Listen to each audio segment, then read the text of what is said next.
17 Agustus adalah tanggal yang paling sakral untuk bangsa ini. Tanggal di mana bangsa Indonesia merayakan hari kemerdekaannya. Bertahun-tahun sudah di zaman penjajahan, Nusantara dikuasai oleh bangsa asing. Mereka datang dari tempat yang sangat jauh. Dari sejak kedatangan Portugis, Spanyol, Belanda, Perancis, Inggris, dan Belanda lagi, kemudian Jepang, semuanya pernah berusaha untuk menguasai negeri ini. Beberapa di antaranya bahkan pernah berangkat lama. Dan peninggalannya masih bisa dijumpai sampai sekarang. Sebut saja Istana Bogor, yang dulunya adalah tempat kediaman para gubernur jenderal Hindia Belanda.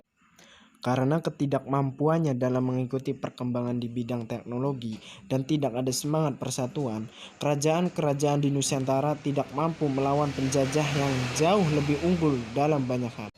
Sejak saat itu, para pendahulu kita bermimpi untuk akhirnya bisa menjadi bangsa yang merdeka di tangannya sendiri melalui perjuangan yang panjang dan sulit. Tokoh-tokoh nasional yang berasal dari kalangan akhirnya bisa memperjuangkan kemerdekaan bagi Indonesia. Tidak sedikit di antara kita yang saat 17 Agustus pernah merayakan hari kemerdekaan Indonesia dengan cara mengikuti upacara bendera. Saat bendera merah putih dikibarkan, kita semua pasti menyanyikan lagu kebangsaan Indonesia Raya. Namun, tidak banyak yang menyadari bahwa selain merayakan hari kemerdekaan Indonesia, sebenarnya kita juga mengenang hari kematian dari salah satu pahlawan nasional yang bernama W.R. Supratman. Ya, tokoh di balik lagu kebangsaan Indonesia Raya ini menghembuskan nafas terakhirnya di Surabaya di tanggal 17 Agustus 1938. Di masa tersebut, tentu saja kata merdeka masih jauh dari bangsa ini. Perjuangan W.R. Supratman memanglah unik. Hal tersebut akan jauh lebih unik lagi jika kita mempelajari latar belakang dari keluarganya. W.R. Supratman lahir di keluarga pasukan Kenil. Ayahnya bahkan berdinas sebagai sersan dalam Kesatuan Tentara Hindia Belanda yang dibentuk pada tahun 1814. Kenil adalah pasukan yang ditugaskan untuk menjaga keamanan wilayah penjajahan Belanda di Hindia Timur, yang dikenal dengan salah satu jajahan yang paling bernilai. Sampai-sampai wilayah ini memperoleh julukan Zamrud Khatulistiwa. Awalnya komposisi pasukan Kenil yang didominasi serdadu-serdadu yang berasal dari Eropa. Namun karena jumlah personil yang menipis dan penyakit tropis yang terus-menerus menelan korban, Belanda terpaksa memikirkan ulang solusinya.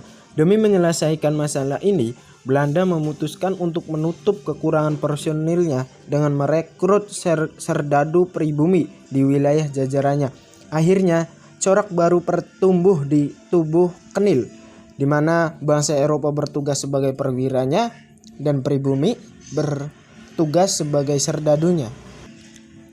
Dalam catatan sejarah, pasukan Kenil banyak ditugaskan untuk meredamkan pemberontakan di Nusantara, termasuk Perang Diponegoro di Jawa, Perang Padri di Sumatera, dan perang-perang lainnya.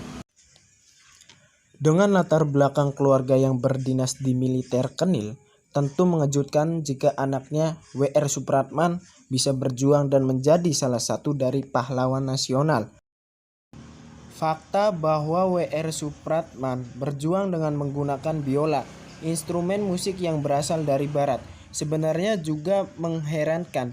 Kenyataan ini mungkin mengingatkan kita pada Raden Saleh, seniman yang pernah melakukan perjuangan sejenis dengan menggambarkan kenyataan dan perlawanan Diponegoro terhadap Belanda. Apa sih persamaan mereka? Mereka adalah seniman yang tidak anti dengan kemajuan teknologi, melainkan memanfaatkannya demi menyuarakan suaranya. Mereka yang bekerja dalam bidang seni menyadari hal yang sangat penting, yaitu bagaimana cara menggabungkan berbagai perbedaan demi menciptakan keharmonisan. Dalam bidang seni lukis, pelukis harus mampu mengekspresikan imajinasinya dengan mengawinkan perpaduan macam warna yang kemudian dituangkan dalam bentuk lukisan. Di bidang musik, musikus harus mampu menggabungkan berbagai nada yang berbeda demi menciptakan musik yang indah. Inilah yang disebut inovasi dan kreativitas.